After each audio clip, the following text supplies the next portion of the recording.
there's been a huge shift in how people make buying decisions, and it's really upended the way marketing is done starting about 2024. You may not realize it or not, but it's having a profound impact on your business. So we're going to talk about that in this video and some things that you can do about it in moving your marketing forward and continuing to build high-end clients. My name is Ali, and I'm a brand and website designer for established female service providers. I help give my clients tools that really create sales systems in their business so that they continue to scale and grow. Make sure you like this video and subscribe to this channel so you can get more content about how to make your brand and website into the most effective sales tool you have in your business. So I'd say over the past 10 years, there's been a pretty dramatic shift in marketing. I think starting out when the online space really became a thing, it was pretty easy to sell just about anything. You could put up an offer, put up a course, you could create something, and people would buy it. It was pretty easy to sell anything to everyone, especially as the online space started gaining credibility, as online digital courses became a thing. For a long time, it was said that you needed 7 encounters with someone before they would buy from your business. Then more recently, that shifted to 12. So everyone was saying, no, you need 12 encounters. In the meantime, in the online space, there were a lot of people who were putting up high-ticket programs, all sorts of digital courses and masterminds, and making really big promises about the results that their programs would offer. In the course of this, a lot of people got burned. A lot of people didn't get the results that were promised. Maybe what they signed up for was a little hollow compared to what it was painted to be. Or there were tools that said they did something that didn't. At the same time, COVID hit. And so there was a huge influx of people coming into the online space wanting to start their own businesses. We just all started getting inundated with all sorts of offers that looked a lot alike this, that were sort of generic. So I think in the past year, what we've entered is what's been called a trust recession. People have seen it all. They're a little more savvy. They don't just buy into the claims that everybody's making online about the, tenfold result you're going to get. So now this 7 encounters that you used to have, or 12 encounters as it became on average, has changed. And people who are still trying to use that are getting frustrated because their client load has gone down, or they're not selling the same amount of digital offers as they used to. The number of encounters that you need to get someone to buy your offer no longer holds true. It has instead become an entirely different framework. It is now the 7-11-4 rule. So I didn't come up with this. This is something that I've heard online a few times, and I don't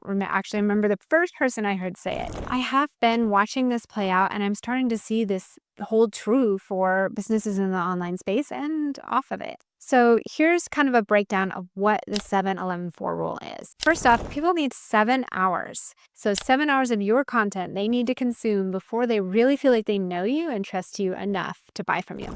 Then they need 11 interactions with your content in different ways. So these are 11 separate touch points that they need. So that might be emails or social posts or blog posts or a video. And all of this needs to happen over 4 different platforms. So that could be on one particular social media platform like Instagram, but then maybe they need to go over and see you on YouTube as well. Or they need to join your email list and hear from you there. And seeing you in these different areas gives them a more dimensional look at who you are and helps them buy into your credibility. So looking at this framework, you can see why, if you're just showing up on Instagram, posting 5 times a week, that your content's not getting any traction, that you're not booking clients there. It's going to be really tough to spend 7 hours with someone, have them consume 7 hours of your content if you're just posting 5-second reels. Or if you're just kind of honed in on one social media platform, it's a little trickier to be able to spread those touch points across different platforms.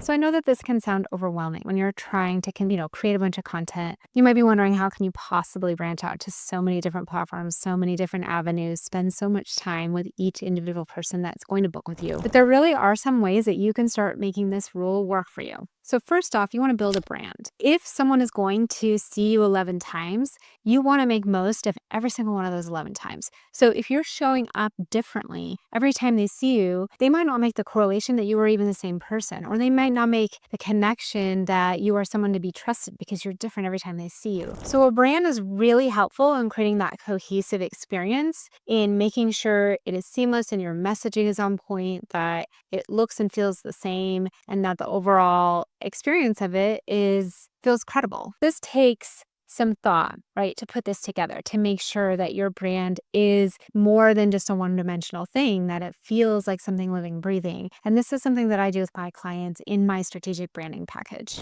Number 2 is to pick a form of long-form content and really stick with it and dig in. I think there's been this shift of people wanting some more deeper, meaningful content. And that's why we've seen that podcasts are doing so well, that YouTube is really thriving. People want deeper information more than just these tiny little snippets everywhere. We're feeling a little bit of fatigue from that short form video where you're just getting inundated with little clips of random things. And it can, after a while, it feels exhausting consuming all of that kind of content that's where you're just constantly shifting your attention from one topic to the other. So instead, we want to find ways to create an opportunity to engage with you in long form content. And it allows for you to create like a deeper relationship with the person who's viewing. So, it's a little bit like if you spent 3 seconds with someone every day, then you're probably not going to form that great of a relationship with them versus if you spent hours at a time. So there's a lot of different long form options. This can include podcasting. You can film YouTube videos. You can write long form blog posts. You can go live your Facebook page or an Instagram. Pick what works for you and stick with it. Number 3 is to repurpose that long form content into other bite-sized pieces. So you don't have to go out and create all this content from scratch.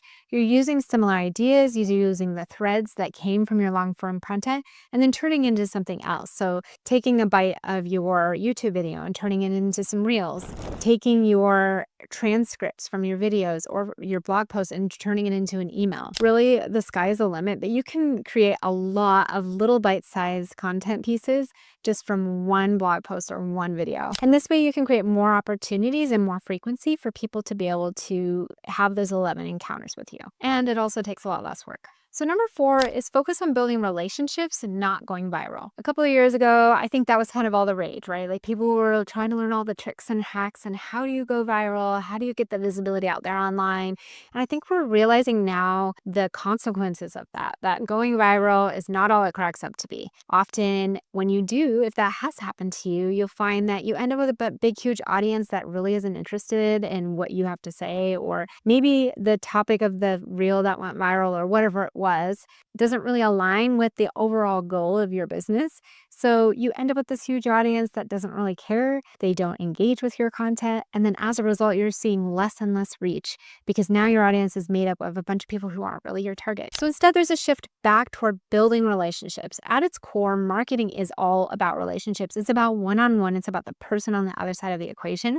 So I think we're seeing a swing back toward that of people wanting to make connections, of people wanting to get to know others, of collaborating with each other, and actually getting to see that there's real people on the other side of these online platforms. So number 5 is to create your own marketing hub. It's really easy to piggyback off the backs of things like social media, of things like Instagram. And those are great places to maybe spark some interest or first have someone get to know you or see you, but they shouldn't be the be all end all of your marketing strategy. If you're going to build those long-term relationships that I talked about, you need to have your own central marketing hub, a place where people can come from where they're window shopping to come into your store to get to know you at a deeper level, and where you have the freedom to explain what you do in the way that you want to explain it. So that's why building a website is powerful, because it is your turf. It's the only place online that people are there looking just at you. Everywhere else, they're super distracted. On social media, they're getting pulled by other content. In their inbox, they're seeing other emails, but on your website, they're reading about what you can offer. They're seeing how you can help them. So it's your place. Everything that you have online, your entire online presence, should lead back to your website like it's the hub of a wheel. In this new era of this new framework, as we are shifting into having to kind of meet our clients where they are before they can trust us, let's just review. Number 1, you need to build a brand. Create your own presence online that makes you stand out and showcases how you're different and is cohesive across every place that you appear. Number 2, pick a way to create long-form content, whether that's podcasting, video, blogging, wherever you can really dive into your topic in depth. Number 3, repurpose that long-form content across social media, to your email list, wherever it is you create content, you can turn that into lots of different bite-sized pieces to really give more opportunity for people to encounter you 11 times. Number 4 is to focus on relationship building, not going on viral, not just visibility, not just follower count, but actually building a human relationship with other people. And number 5 is to create your own marketing hub through your website and make sure that all paths are leading there.